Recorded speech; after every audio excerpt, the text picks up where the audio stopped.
What is going on, All-Terrain Nation? Today on the show, we're going to take a look at the Jeep. That is right, we're going to take a look at this old thing here, the old Wrangler.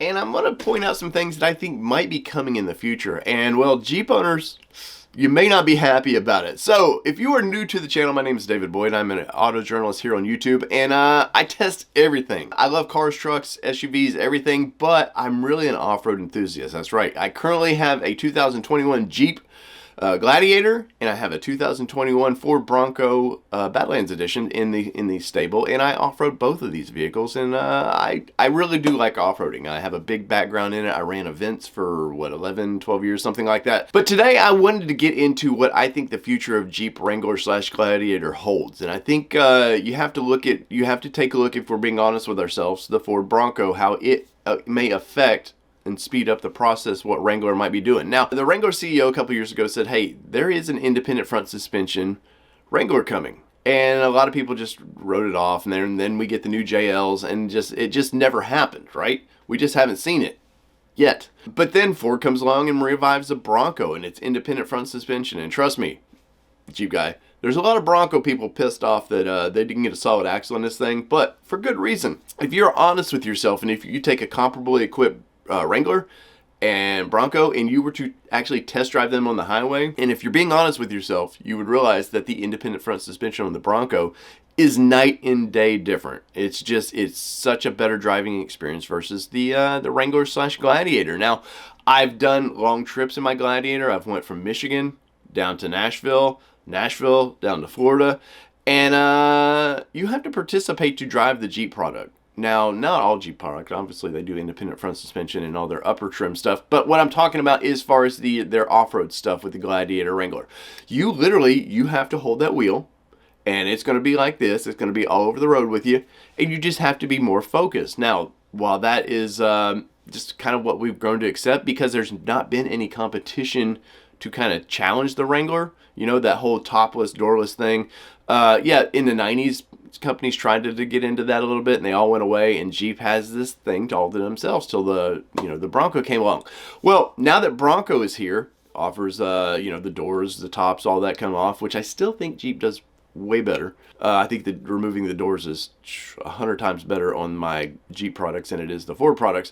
But it has opened people's eyes, and Ford has brought in a whole new customer base into this kind of off-road scene. Now, there's some goods and bads about that. Now, Jeep is claiming that they've still sold the same amount of Wranglers that they did the previous year, and that the Bronco has not affected their sales just yet. I'm not biased to either of these companies, by the way, when I'm talking about this. But what I think is about to happen is eventually you start trickling some Jeep owners to drive the Bronco, and well, they're going to enjoy that experience. And Jeep has done well with creating the off-road community they have. The brand loyalty is probably the best in the business, and they all the off-road events they have, well, Bronco's coming with that. Ford's throwing a lot of money into creating the same style, or the best they can, creating the same style atmosphere that Jeep already has. You just start nicking at Jeep, and eventually Jeep's gonna have to take a hard look at themselves and go, well, it's time to go independent front suspension.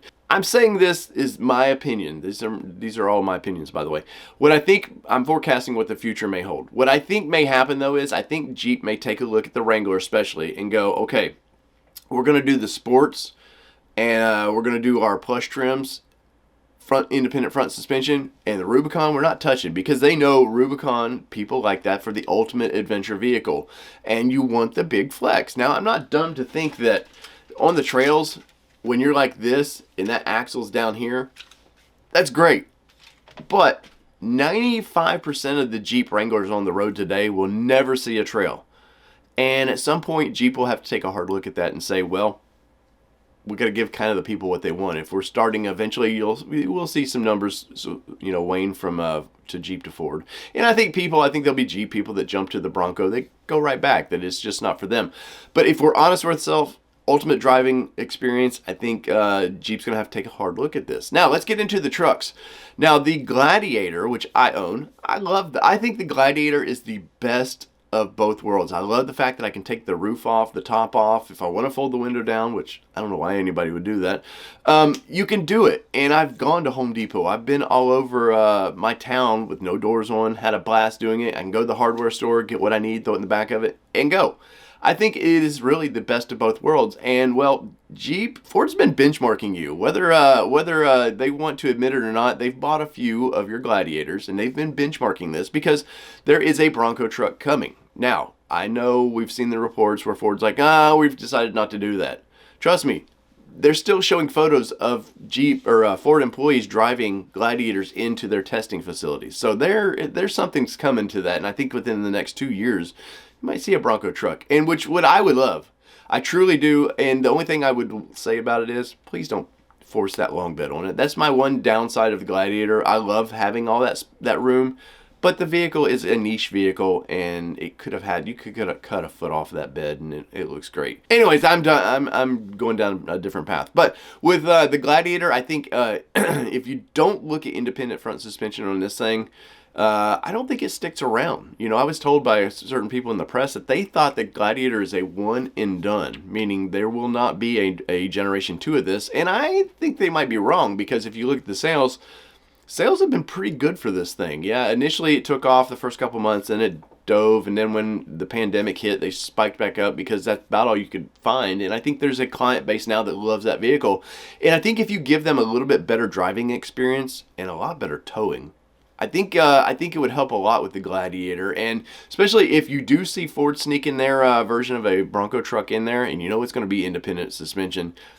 I think that's the battle for the ages. But anyways, in the comments below, where do you stand with this? Do you think, if you're being honest, and I know I'm going to get people in the comments just be like, dude, you don't know what you're talking about.